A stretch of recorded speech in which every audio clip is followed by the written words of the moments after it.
ఉన్నాము. దేవునికి చిత్తమైతే ఈ వారము నుండి పరిశుద్ధ గ్రంథములో కొన్ని మర్మములు రాయబడి ఉన్నది. ఉపదేశ రీతిగా అపోస్తలుడైన పౌలుకును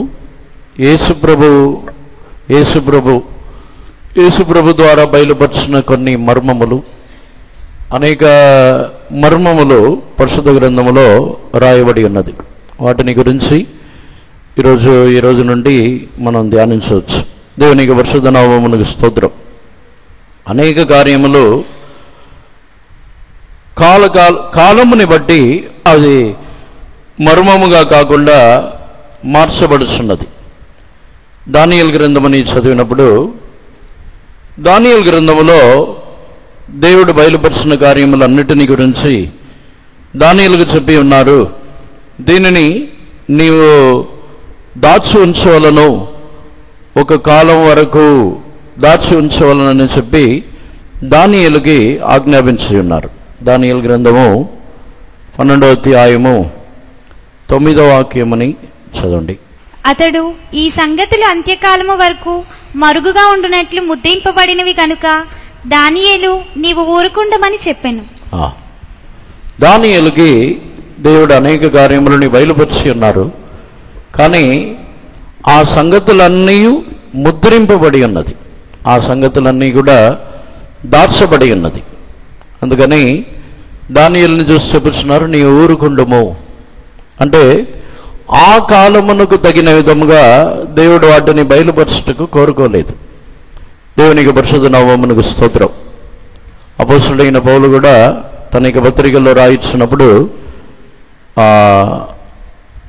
అనేక పూర్వములో ఉన్న పితరులు, పూర్వములో ఉన్న వారికి బయలుపరచని ఆ దేవుని యొక్క మర్మముని మాకు బయలుపరిచి ఉన్నారని చెప్పుచున్నాడు. దేవునికి పరిశుద్ధ నామమునకు స్తోత్రం. ఈ పరిశుద్ధ గ్రంథంలో ఉన్న మర్మములు అనేది ఒక్కొక్క కాలమునకు తగిన విధముగా అవి బయలుపరచబడి అవి మరుగై ఉన్నవన్నీ కూడా విప్పబడుతున్నది. ప్రకటన గ్రంథంలో కూడా చదివినప్పుడు అక్కడ 7 ముద్రలని మనం చూచుచున్నాం. అందులో 6వ ముద్రని విప్పుచున్న వారు ఎవరు, ఆ ముద్రని విప్పువారు ఎవరునూ లేరా అని అడుగుతున్నప్పుడు అక్కడ ఆ ముద్రని విప్పుటకు యేసు ప్రభు కుమారుడు ఆ ముద్రని విప్పుచున్నారు. దేవునికి పరిశుద్ధ నామమునకు స్తోత్రం. ఇలా కొన్ని కార్యములు దాచబడి ఉన్నది, మర్మముగా దాచబడిన ఎన్నో కార్యములు ఉన్నాయి. దేవునికి పరిశుద్ధ నామమునకు స్తోత్రం. అన్నీ ఇప్పుడున్న కాలముని బట్టి కూడా అన్నీ బయలుపరచబడలేదు. అన్నీ ఇప్పుడున్న కాలముని బట్టి కూడా సమస్త కార్యములను బయలుపరచబడలేదు. అది కాలముని బట్టి, ఆ సందర్భములని బట్టి బయలుపరచబడుతున్నది. దేవునికి పరిశుద్ధ నామమునకు స్తోత్రం. ఇలా పరిశుద్ధ గ్రంథములో అనేక విధములైన మర్మములని గురించి మనం ధ్యానించవచ్చు. పరలోక రాజ్యముని గురించి కొన్ని మర్మములు ఉన్నాయి.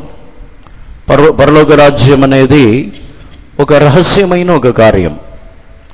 పరలోక రాజ్యంలో పూర్తిగా పరలోక రాజ్యముని గురించి తెలిసిన వారు లోకములో ఎవరునూ లేరు. కొందరు పరలోక రాజ్యముని గురించి దర్శనము చూసి ఉన్నాం, మేము ఆత్మవశులుగా మారి ట్రాన్స్లో వెళ్ళి దర్శనముని చూసి ఉన్నాం, పరలోక రాజ్యము ఏ విధముగా ఉండును అని కొందరు చెప్పవచ్చు. కానీ పరలోక రాజ్యముని వారి యొక్క దర్శనములో వారు ఆత్మవశులుగా మారి చూసిన ఆ దర్శనం అనేది వారి యొక్క ఆత్మీయ స్థితిని బయలుపరచబడిన దేవుని రాజ్యమే తప్ప అదే దేవుని రాజ్యం అని చెప్పలేం. దేవునికి పరిశుద్ధ నామమునకు స్తోత్రం. ఎవరికి దానిని బయలుపరిచినా అది వారి వారి యొక్క ఆత్మీయ స్థితిని బట్టి బయలుపరుచుతున్నారు. కొన్ని రహస్యములు వారి వారి యొక్క ఆత్మీయ స్థితిని బట్టి బయలుపరచబడుతున్నది. కొన్ని కార్యములని అందరికీ దేవుడు బయలుపరచడం లేదు. దేవునికి పరిశుద్ధ నామమునకు స్తోత్రం. పరలోక రాజ్యముని గురించి యేసు ప్రభు ఆయన మత్తయి సువార్త, మార్కు సువార్తల్లో పరలోక రాజ్యం యొక్క మర్మములు ఈలాగు అందరికీ బయలుపరచబడదని చెప్పుతున్నారు. మత్తయి సువార్త 13వ అధ్యాయము 11వ వాక్యమని చదవండి.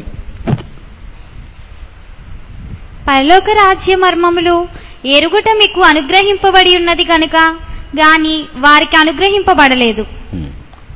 పరలోక రాజ్యం యొక్క మర్మములను ఎరుగుట మీకు అనుగ్రహించబడి ఉన్నది కానీ వారికి అనుగ్రహించబడలేదు. దేవునికి పరిశుద్ధ నామమునకు స్తోత్రం. మనకు దేవుని యొక్క మర్మములని తెలుసుకున్నట్టుకు దేవుడు మనకు కృప ఇవ్వాలి. మనం కూడా జ్ఞానం గలవారమో, మనం ఏదో అన్నీ తెలిసిన వారమో కాదు. దేవుడే మనకు బయలుపరచాలి. ఒక నిమిషం అందరిని కూడా కన్నులు మూసుకొని దేవుడు మనకు బయలుపరచాలి. ఈ మర్మములన్నిటినీ కూడా ఇక్కడ రాయబడి ఉన్నది. పరలోక రాజ్యం మీకు మర్మములని తెలుసుకొనటం మీకు అనుగ్రహించబడి ఉన్నది కానీ వారికి అనుగ్రహించబడలేదు. కొందరికి అనుగ్రహించబడి ఉన్నది, కొందరికి అనుగ్రహించబడలేదు. ఇప్పుడు సంఘములో కూడా రక్షణ పొందిన వారు, బాప్తీసము తీసుకున్న వారు చాలామంది ఉన్నారు.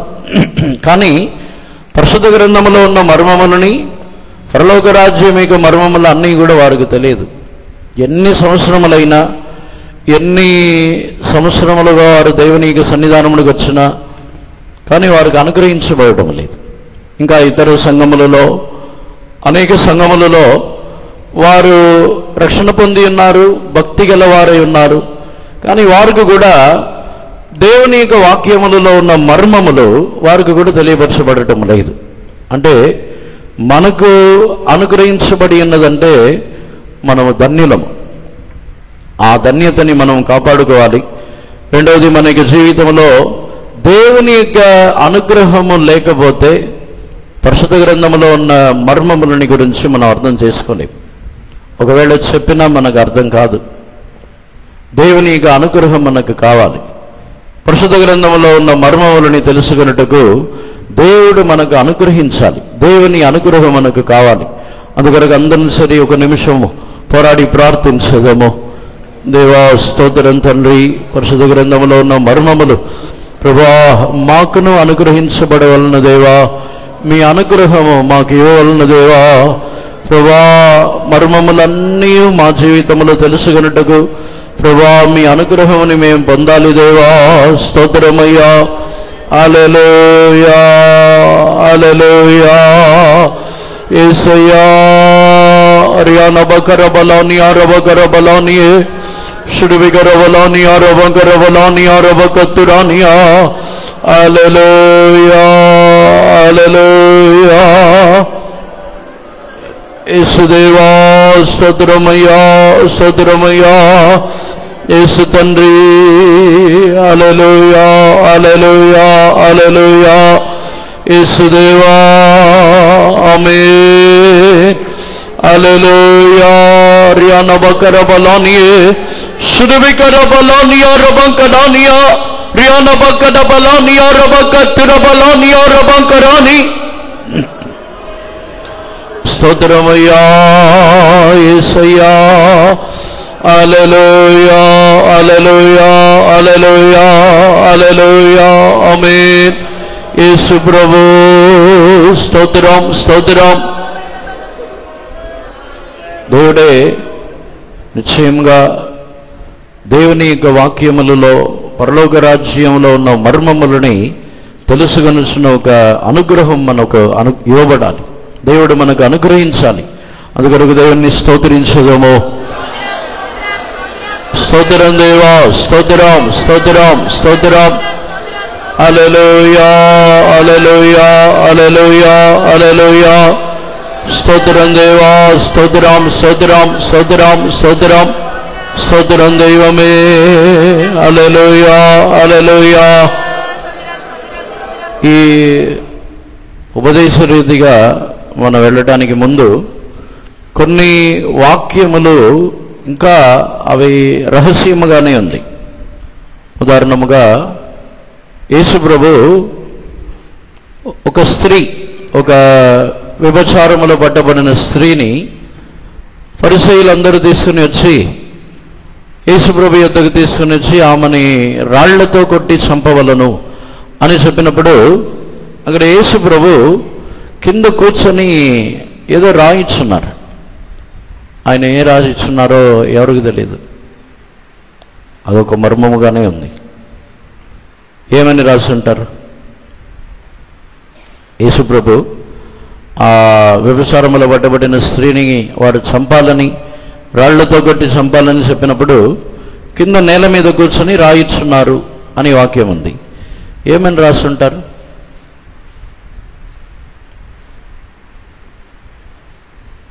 ఎప్పుడు మీరు ఊహించలేదా? ఏమని రాస్తుంటారు? అది అక్కడ ఉన్న సిచ్యువేషన్ని బట్టి, పరిస్థితిని బట్టి మనం కొన్ని కార్యములని ఊహించుకోవచ్చు ఏమని రాస్తుంటారు. కానీ అది ఇదే రాసి ఉంటారని చెప్పలేము. ఈ విధముగానే రాసి ఉంటారు అని చెప్పలేము. ఆ స్త్రీ యేసుప్రభు దగ్గరికి తీసుకుని వచ్చినప్పుడు వారందరూ నేరం అప్పుతున్నారు, యేసుప్రభుతో మాట్లాడుతున్నారు, మౌనముగా ఉన్నారు యేసుప్రభు అని. మీరు ఎందుకు మౌనముగా ఉన్నారని అడుగుతున్నారు, కానీ యేసుప్రభు ఈ దేనిని రాయిస్తున్నారో వాటిని వారు గమనించట్లేదు. యేసుప్రభు దేనిని రాయిస్తున్నారో వాటిని గమనించట్లేదు. నాకు వచ్చిన ప్రకటనని మీకు చూపిస్తున్నాను. వారు ఆ స్త్రీని నేరం అప్పుతున్నప్పుడు యేసుప్రభు యొక్క స్వభావాన్ని బట్టి చెప్పుచున్నాను. యేసుప్రభు యొక్క స్వభావం ఏమిటంటే, ఇతరులు ఎవరిని నేరం అప్పుతున్నారో వారి యొక్క పాపముని గురించి యేసుప్రభు మాట్లాడరు.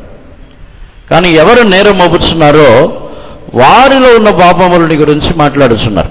అన్ని సందర్భములో కూడా, ప్రతి సందర్భంలో కూడా పరిసయ్యులు, శాస్త్రులు యేసుప్రభు యొక్క శిష్యుల్ని ఇంకా కొందరిని నేరం అప్పుతున్నప్పుడు వారు ఏ విషయముని గురించి నేరం అప్పుతున్నారో దాన్ని గురించి యేసుప్రభు మాట్లాడలేదు. వారు దాన్ని వదిలేసి మీరు ఈ విధముగా ఉన్నారు, మీ జీవితం ఈ విధముగా ఉంది అనే మాట్లాడుతున్నారు. అంటే దానిని బట్టి యేసుప్రభు ఒకవేళ నేల మీద రాయటమో, ఎవరెవరైతే ఆ స్త్రీని నేరం అప్పుతున్నారో వారి పేర్లను రాసి వారి యొక్క పాపములని రాసి ఉండవచ్చు అని నాకు కలిగినది. అదే ఖచ్చితంగా అని చెప్పలేం. దేవునికి పరిశుద్ధ నామమునకు స్తోత్రం. ఎందుకంటే 90వ కీర్తనని బట్టి మోషే కీర్తనలో ఈ కార్యమని రాయిస్తున్నాడు. మోషే తాను ఆ కీర్తనని రాయిస్తున్నప్పుడు మా రహస్య పాపములు మీ ముఖకాంతిలో కనబడుచున్నది అని రాయిస్తున్నాడు. చదవండి 8వ వాక్యము, 90వ కీర్తన 8వ వాక్యం. మా దోషములను నీవు నీ ఎదుట ఉంచుకొని ఉన్నావు, నీ ముఖకాంతిలో మా రహస్య పాపములు కనబడుచున్నవి. ఇంగ్లీష్లో కూడా చదవండి.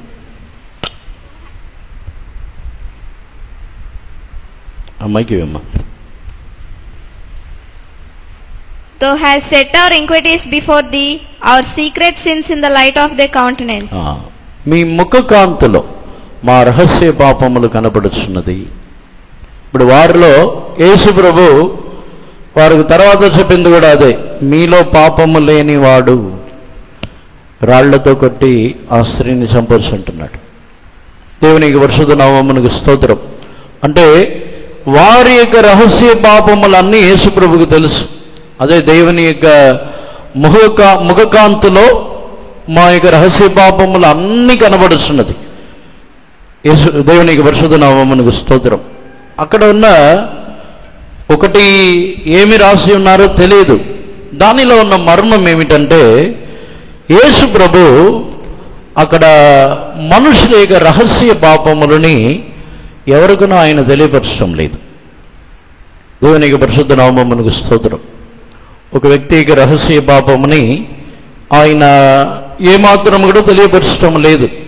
ఒకవేళ భావ్యముగా బయట కనబడుతున్న కార్యములని యేసు ప్రభు మీరు ఇలాగ ఉన్నారు అని భావ్యంగా కామన్గా చెప్పుతున్నారు. కానీ వ్యక్తిగతముగా ఒక వ్యక్తి యొక్క రహస్య పాపముని గురించి ఇతరులకు యేసు ప్రభు ఏ సందర్భంలోనూ బయలుపరచలేదు.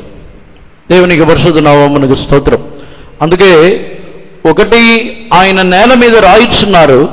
ఆ విషయం వచ్చి ఎవరికనో ఒకవేళ నోటి ద్వారా చెప్తే, నోటితో నీవు వ్యక్తిగతముగా నీ జీవితంలో ఈ పాపం ఉంది, వ్యక్తిగతముగా నీ జీవితంలో ఈ పాపం ఉందని యేసు ప్రభు చెప్పినట్లయితే ఆ స్త్రీ వారి మీద తిరగబడి ఉండొచ్చు. లేకపోతే ఆ స్త్రీ కూడా వారిని తక్కువగా అనుకొని ఉండొచ్చు. కానీ దేవుడు యేసు ప్రభు వాటిని రహస్యముగానే ఉంచుతున్నారు. దేవునికి పరిశుద్ధ నామమునకు స్తోత్రం. రహస్య పాపములని గురించిన ఒక కార్యం ఏమిటంటే, అది దేవునికి తెలియకుండా ఉండదు. దానిని నిశ్చయముగా ఆయన మనకు బయలుపరుస్తున్నారు. ఏ రహస్యమును బయటకు రాకుండా ఉండదు. మనకు మనమే దేవునితో ఒప్పుకున్నప్పుడు మనం విడుదల పొందుతున్నాం. ఈ కార్యం విషయంలో మనుషుల విషయంలో మనుషులకి దేవుడు ఏ విధముగా బయలుపరుస్తున్నారు? ఒకవేళ ఎవరైనా రహస్యముగా పాపము చేయించినప్పుడు ఆ కార్యముని ఎవరికి బయలుపరుస్తారు? ఎవరికి దేవుడు బయలుపరుస్తారు దాన్ని? ఎవరైనా వచ్చి దేవుడు నాకు మీ గురించి బయలుపరిచారు, మీ జీవితం ఇలా ఉంది అని ఇతరులకి మన జీవితముని గురించి ఇతరులకు చెప్తున్నారు అనుకోండి, వాళ్ళకు దేవుడు బయలుపరుస్తారా? దేవుడు బయలుపరుస్తారా? దేవుడు వచ్చి ఆయన అనంత జ్ఞానము గలవారు.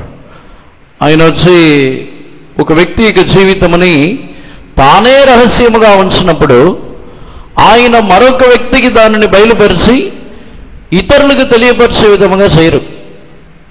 ఒకవేళ ఎవరైనా దేవుడు మాకు బయలుపరిచారు, దేవుడు మాకు చూపించారని చెప్పి ఇతరుల యొక్క దోషములని గురించి ఎవరికైనా చెప్పుచున్నట్లయితే వారికి దేవుడు బయలుపరచలేదు.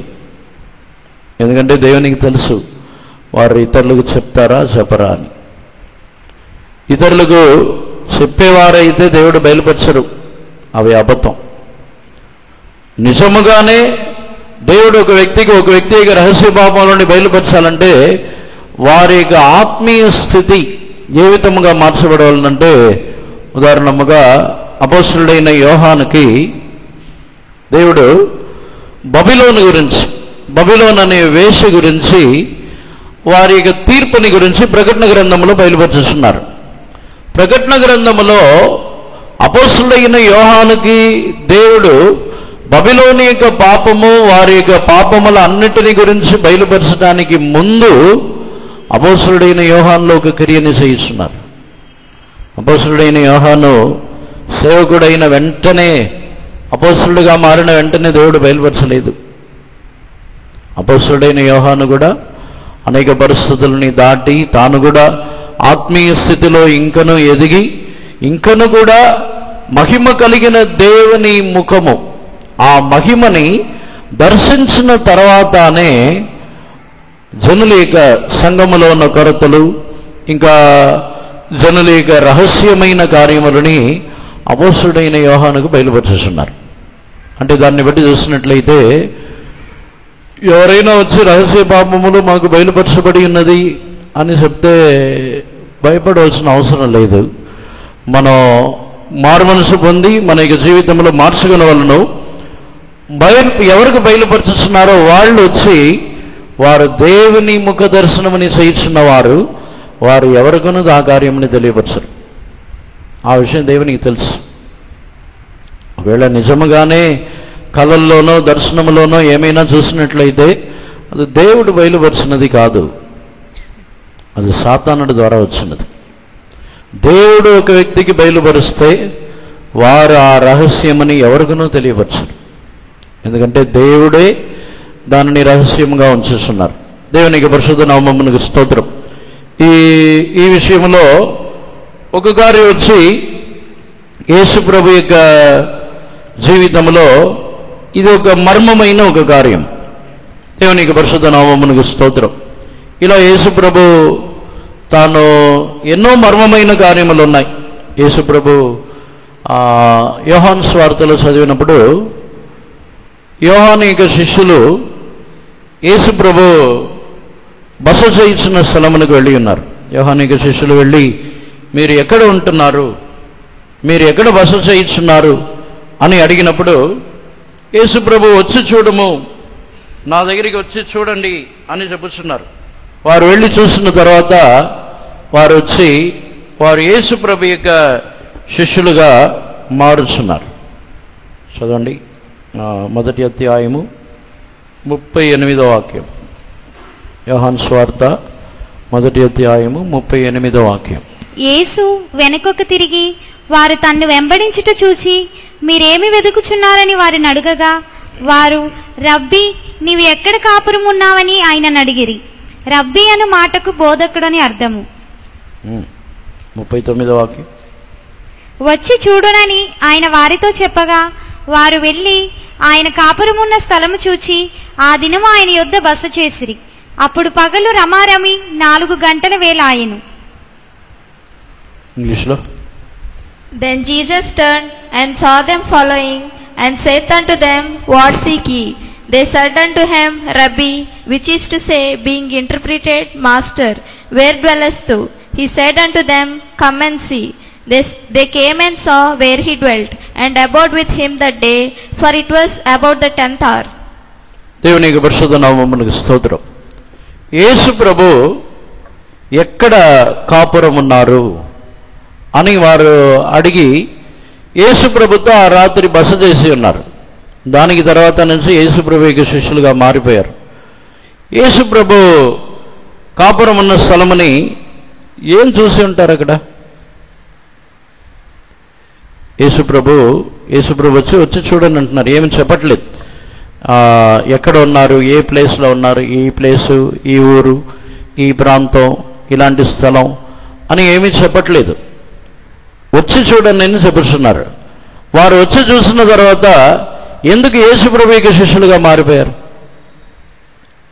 ఏం చూసి ఉంటారు? యేసు ప్రభు కాపురమున్న స్థలంలో ఏమేమి ఉంటాయి? ఏమి ఉంటుంటుంది? ఏమేమి ఉంటాయి? మీరు ఎప్పుడైనా ఆలోచించారా? యేసు ప్రభు చెప్పుతున్నారు, వచ్చి చూడండి, ఏమేమి ఉండి ఉంటాయి? యేసు ప్రభు కాపురమున్న స్థలమని యోహాను యొక్క శిష్యులు వారు చూసి యేసు ప్రభు యొక్క శిష్యులుగా మారిపోయారు. ఎందుకని చెప్పండి ఎవరైనా? ఏమి ఉంటుంది?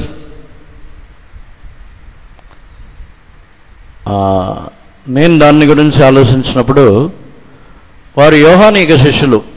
యోహానే ఒంటె చర్మముని ధరించుకొని అడవిలో అరణ్యములో సంచరించచ్చు, అతడు తేనెని ఆహారముగా పుచ్చుకొనచ్చు. ఇలా ఒక దీనమైన జీవితము, ఒక మిక్కిలి దీనమైన ఒక జీవితముని చేయించున్నాడు యోహానే. యేసుప్రభు దగ్గరికి వచ్చి చూసినప్పుడు యేసుప్రభు యొక్క వారు చూస్తున్న కార్యం ఏమీ ఉంటుంది? వారు యోహాను యొక్క దీనత్వం, యోహాను యొక్క క్రియలు, యోహాను కాపురం ఉన్న స్థలములన్నిటినీ యేసుప్రభు కాపురం ఉన్న స్థలముని చూసినప్పుడే మారిపోయారంటే అక్కడ వారికి కనబడి ఉన్నది యేసుప్రభు యొక్క దీనత్వమే కనబడి ఉండవచ్చు. దేవునికి పరిశుద్ధ నామమునకు స్తోత్రం. యేసుప్రభు ఎంత దీనుడుగా జీవించుతున్నారో ఆ దీనత్వం వారికి కనబడి ఉండవచ్చు. ఇది కూడా ఏమి చూసి ఉన్నారు? వారు యేసుప్రభు పండుకొని ఉన్న స్థలమని చూసారా? లేకపోతే యేసుప్రభు దగ్గర ఏమేమి ఉన్నాయని చూసారా? యేసుప్రభు కాపురం ఉన్న స్థలంలో ఆయన ఏమేమి ఉపయోగించుతున్నారని చూసారా? ఏమీ తెలీదు. కానీ వారిలో ఒక క్రియ జరిగింది, వారిలో ఒక మార్పు కలిగింది. నేను ఆలోచించినది, వారు వెళ్ళి చూసిన తర్వాత యేసుప్రభు ఎంత దీనుడుగా తాను కాపురం ఉన్నారు అనే ఆ విషయమని బట్టి వారు మారి ఉండవచ్చని నేను అనుకుంటున్నాను. ఎందుకంటే బయట వారు యేసుప్రభు యొక్క అద్భుతములు, ఆశ్చర్య కార్యములు, యేసుప్రభు యొక్క కార్యములన్నీ బయట చూస్తున్నారు. వాటిని బట్టి యేసుప్రభు యొక్క శిష్యులుగా వాళ్ళు మారలేదు, కానీ వారి యేసుప్రభు యొక్క దీనత్వం అని చూసి ఉండొచ్చు. దేవునికి పరిశుద్ధ నామమునకు స్తోత్రం. మనము కూడా మన జీవితంలో ఇలా యేసుప్రభు యొక్క రహస్యమైన స్థలములని చూడాలి. అదే క్రీస్తు యొక్క దేవుని యొక్క మర్మములు. దేవుని యొక్క పరిశుద్ధ నామమునకు స్తోత్రం. సరిగా చెప్పాలంటే 91వ కీర్తనలో ఉన్న ఆశీర్వాదములు అన్నీ కూడా దేవుని యొక్క రహస్య స్థలములని గురించి తెలిసిన వారు, దేవుని రహస్య స్థలముల్లో ఉన్నవారికే ఆశీర్వాదములు. దేవుని యొక్క పరిశుద్ధ నామమునకు స్తోత్రం. ఒక వ్యక్తి దేవుని యొక్క రహస్య స్థలముల్లో ఉండాలంటే ఆ రహస్యమైన స్థలం ఏమిటో తెలుసుకోవాలి. ఆ రహస్యమైన స్థలమని తెలుసుకోకపోతే రహస్యమైన స్థలములలో కాపురం ఉండలేరు. చదవండి 91వ కీర్తన మొదటి వాక్యమని చదవండి. మహోన్నతుని చాటున నివసించువాడే సర్వశక్తిని విశ్రమించువాడు. సర్వశక్తిని నీడను విశ్రమించువాడు. కరెక్ట్గా చదవాలి. మహోన్నతుని చాటు. ఇంగ్లీష్లో He that dwelleth in the secret place of the Most High shall abide under the shadow of the Almighty. ఇంగ్లీష్లో వచ్చి secret places of the most high. దేవుని యొక్క రహస్యమైన స్థలములు, మహోన్నతుని యొక్క చాటు. అంటే మహోన్నతుని వెనకాల నుంచుంటామని, కానీ ఆ ఇంగ్లీష్లో అలా లేదు. దేవుని యొక్క రహస్యమైన స్థలములు. దేవుని యొక్క పరిశుద్ధ నామమునకు స్తోత్రం. మన జీవితంలో ఎప్పుడైతే దేవుని రహస్యములని, దేవుని యొక్క నివాసములని గురించి, దేవుని గురించి, దేవుని రహస్యములని ఎంత అధికముగా మనం తెలుసుకుంటామో అంత అధికముగానే ఆశీర్వాదముని పొందుతాం. ఆ రహస్యమైన స్థలముల్లో ఉంటేనే ఈ 91వ కీర్తనలో ఉన్న ఆశీర్వాదములు అన్నీ దొరుకుతున్నాయి. దేవునికి పరిశుద్ధ నామమునకు స్తోత్రం. ఆ రహస్య స్థలముల్లో నివాసము చేయాలంటే ముందు వెళ్ళి చూడాలి. యేసు ప్రభు కాపురం ఉన్న స్థలముని వారు వెళ్ళి చూసి దానికి తర్వాత వారి యొక్క జీవితంలో మార్పు పొంది ఉన్నారు. వారి జీవితంలో వారు యేసు ప్రభు యొక్క శిష్యులుగా మారి ఉన్నారు. దేవునికి పరిశుద్ధ నామమునకు స్తోత్రం. అందుకే మనము రహస్యమైన కార్యములు, పరిశుద్ధ గ్రంథంలో ఉన్న మర్మమైన కార్యములు అన్నిటినీ గురించి కూడా మనం ధ్యానించబోతున్నాం. దేవునికి పరిశుద్ధ నామమునకు స్తోత్రం. ఇంకా పరిశుద్ధ గ్రంథంలో యేసు ప్రభుని గురించి రాయబడి ఉన్న కార్యములే అక్కడ ఎన్నో మర్మముగానే కనబడుతున్నది.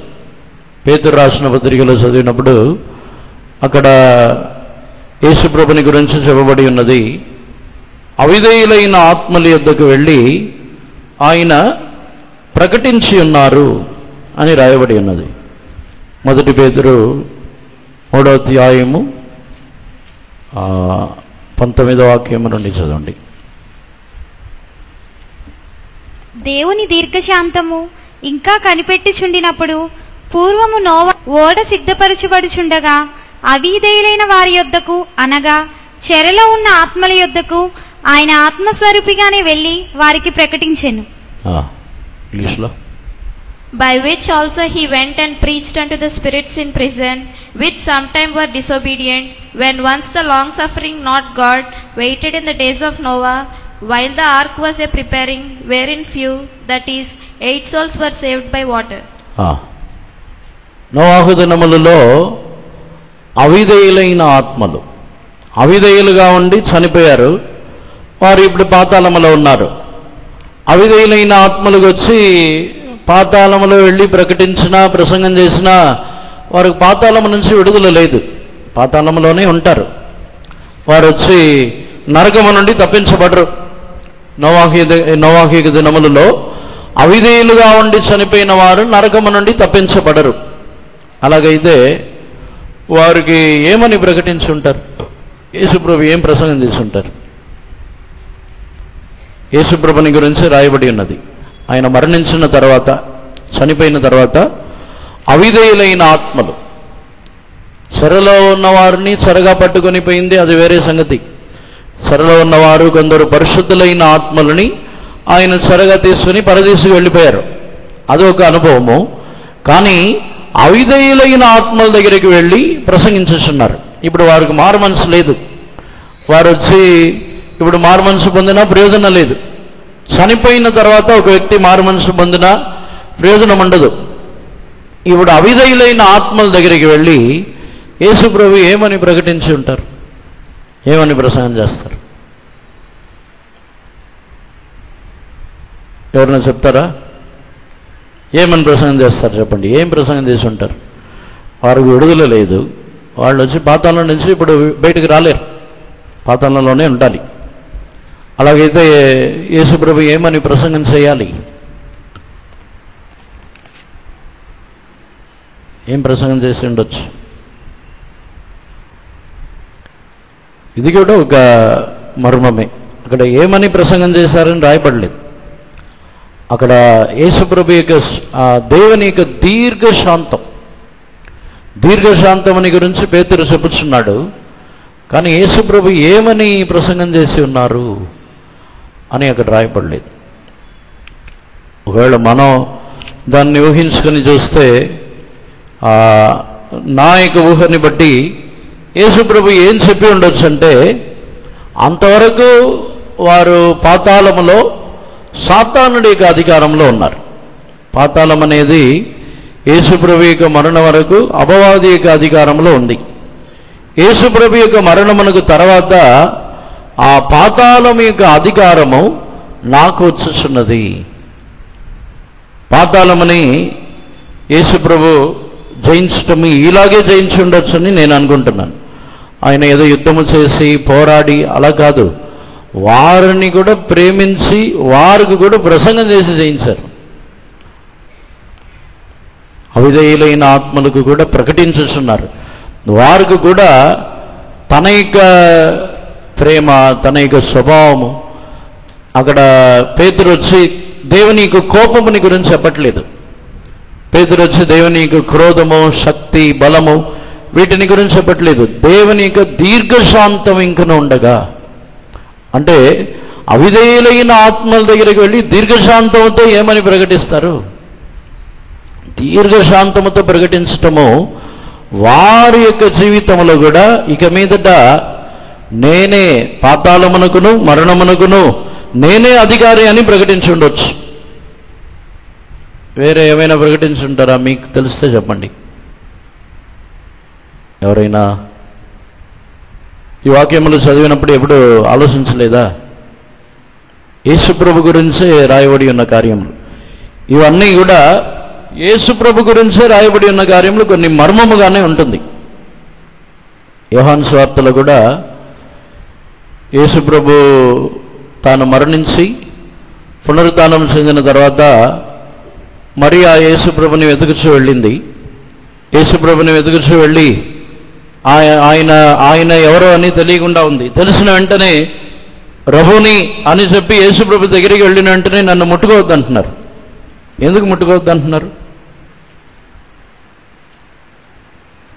యేసుప్రభు ఎందుకు అప్పుడు ముట్టుకోవద్దు అంటున్నారు? యేసుప్రభు ముట్టుకోవద్దని చెప్పిన తర్వాత అక్కడ మాట చెప్పలుస్తున్నారు, నేను నా తండ్రి వద్దకు వెళ్ళవలసి ఉన్నది, నన్ను ముట్టుకోవద్దు అంటున్నారు.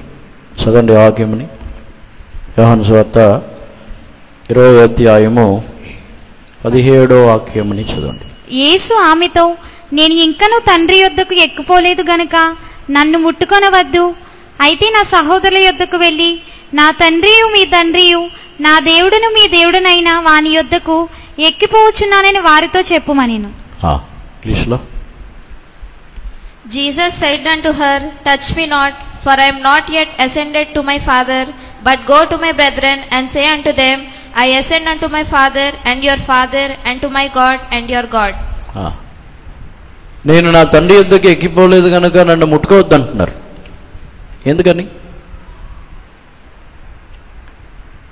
తండ్రి యొద్దకు ఎక్కిపోకపోతే ముట్టుకోకూడదా? అదే స్త్రీ యేసుప్రభు యొక్క పాదములో పడింది. ఆమెనే యేసు ప్రభు దయ్యములని వెళ్ళగొట్టి ఉన్నారు. ఆమె యొక్క జీవితంలో యేసు ప్రభుకి ఎన్నో పరిచర్యలను చేసింది. ఇప్పుడు ముట్టుకోకూడదు అంటున్నారు. ఎందుకని? అది కూడా ఒక మర్మమైన కార్యమే. యేసు ప్రభు నా తండ్రి యొద్దకు వెళ్ళవలనని చెప్పుతున్నారు. ఎందుకు తండ్రి యొద్దకు వెళ్ళడానికి ముందు ఎందుకు ముట్టుకోకూడదు? అది కూడా ఒక మర్మమైన కార్యమే. అక్కడ యేసు ప్రభు యొక్క ఆ అనుభవాన్ని కూడా ధ్యానించి చూస్తే, యేసు ప్రభు భూమిలో ఆయన మనుష్య కుమారుడుగా వచ్చిన కార్యము యేసు ప్రభు యొక్క పునరుత్థానంతో నెరవేర్చబడింది. యేసు ప్రభు పునరుత్థానం అంతవరకు ఆయన మరణించిన తర్వాత మనుష్య కుమారుడుగా మరణించి ఉన్నారు. యేసు ప్రభు పునరుత్థానుడైన తర్వాత ఆయన దేవుని కుమారుడుగా మారుచున్నారు. ఆయన దేవుని కుమారుడుగాను మనుష్య కుమారుడుగాను మారడానికి మధ్యలో ఉన్న అనుభవమే ఈ అనుభవం. దేవునికి పరిశుద్ధ నామమునకు స్తోత్రం. మనుష్య కుమారుడుగాను దేవుని కుమారుడుగాను మారడానికి మధ్యలో ఉన్నారు. ఆ మారక ముందు అందుకే యేసు ప్రభు ముట్టుకోవద్దు అంటున్నారని నేను అనుకుంటున్నా. మనుష్య కుమారుడుగా వచ్చిన సేవ ముగించబడింది. ఆయన మరలా వెళ్ళి దేవుని కుమారుడుగా తన యొక్క సేవని ప్రారంభించాలి.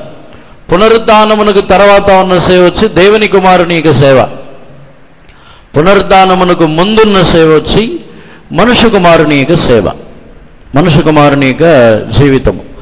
యేసు ప్రభు పునరుత్థానమునకు తర్వాత దేవుని కుమారుడుగానే సేవ చేశారు, మనుష్య కుమారుడుగా సేవ చేయలేదు. దేవునికి పరిశుద్ధ నామమునకు స్తోత్రం.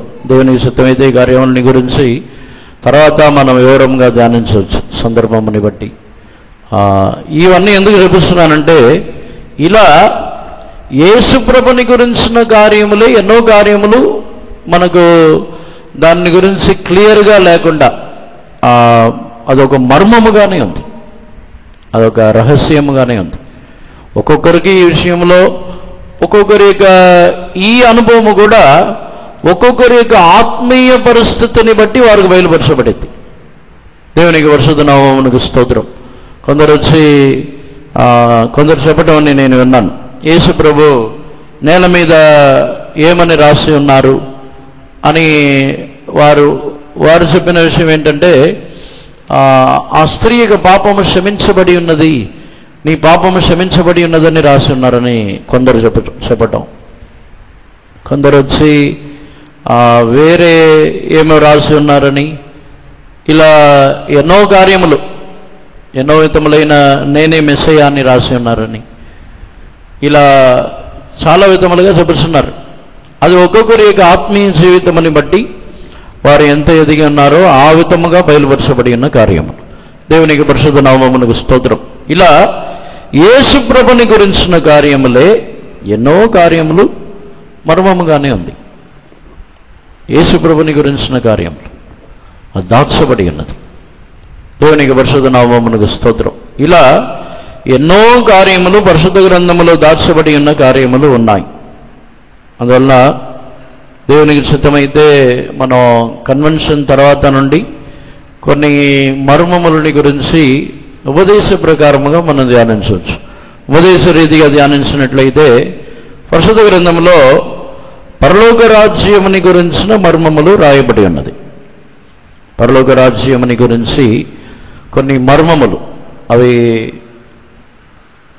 యేసు ప్రభు యొక్క సువార్తల్లోను ప్రకటన గ్రంథములోను అపోస్తలుడైన పౌలు యొక్క పత్రికల్లోనూ కొన్ని కార్యములు పరలోక రాజ్యముని గురించిన మర్మములు రాయబడి ఉన్నది.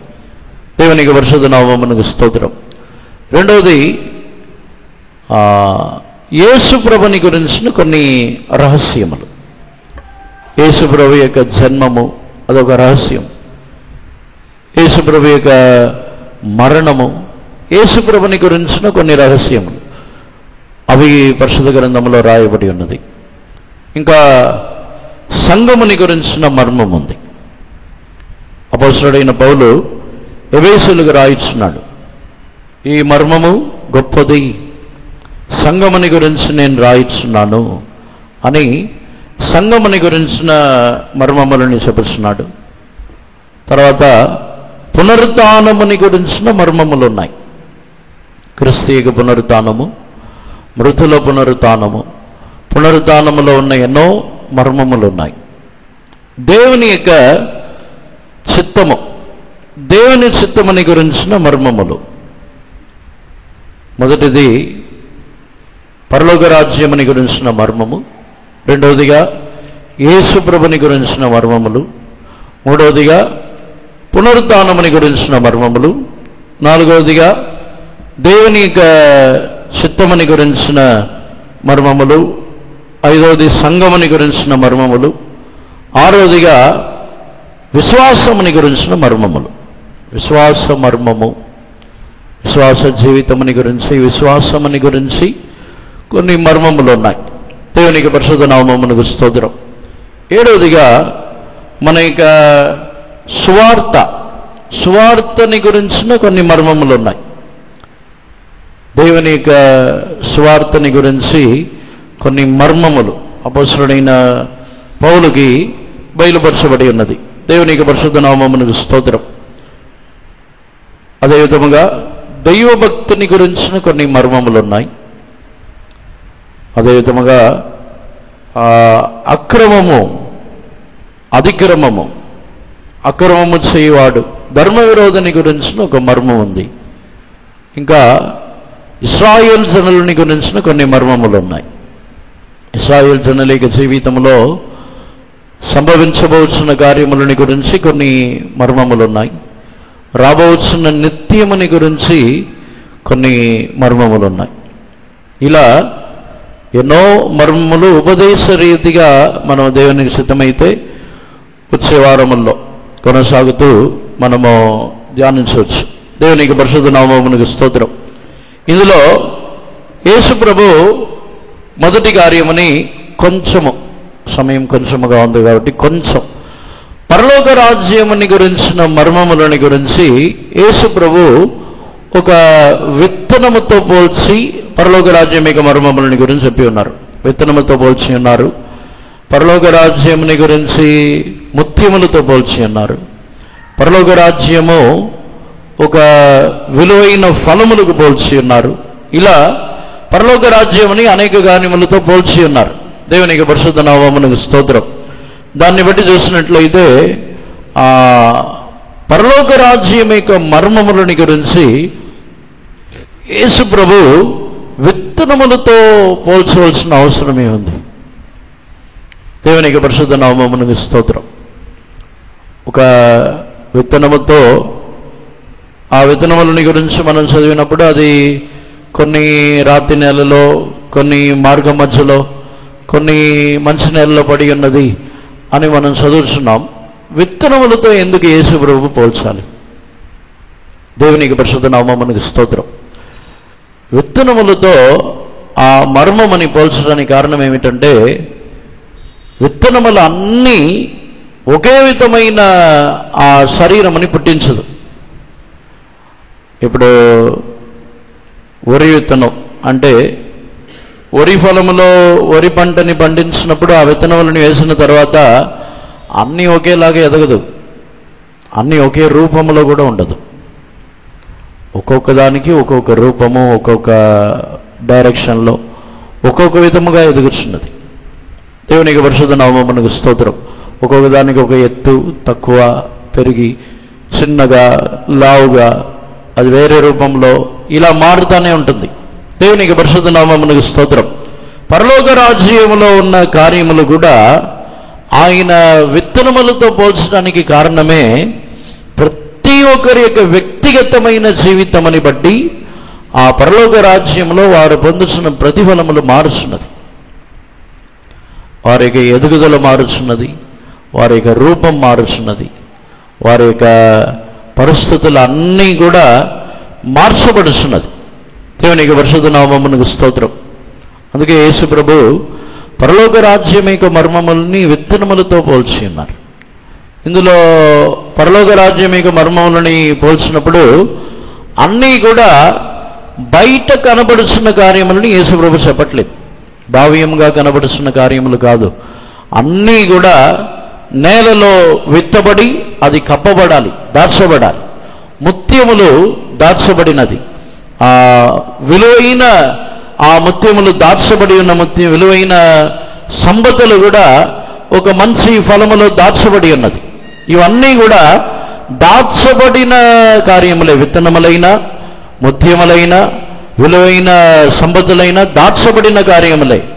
పరలోక రాజ్యముని గురించిన మర్మముని యేసుప్రభు చెబుతున్నప్పుడు, పరలోక రాజ్యం అనేది కూడా భావ్యముగా అందరికీ బయలుపరచబడుతున్న కార్యము కాదు. దాని కొరకు ప్రయాసపడుతున్న వారే దానిని చూడగలరు. విత్తనముల యొక్క ఫలముని, ముత్యములని, దాచబడిన సంపత్తుని ఎవరైతే ప్రయాసపడుతున్నారో వారికే అవి దొరుకుతున్నది, వారికే అది ఇవ్వబడుతున్నది. వారే దాన్ని చూడగలరు కూడా, వేరే ఎవరు దాన్ని చూడలేరు కూడా. అందుకే మన జీవితంలో మర్మములని తెలుసుకున్నట్టుగా ఎంత ప్రయాసపడుతున్నామో, పరలోక రాజ్యముని గురించైనా రహస్యముని గురించైనా ఎంత ప్రయాసపడుతున్నామో అంతే మనము తెలుసుకొనగలము. అదంటదా అదే మనకు తెలియపరచబడదు.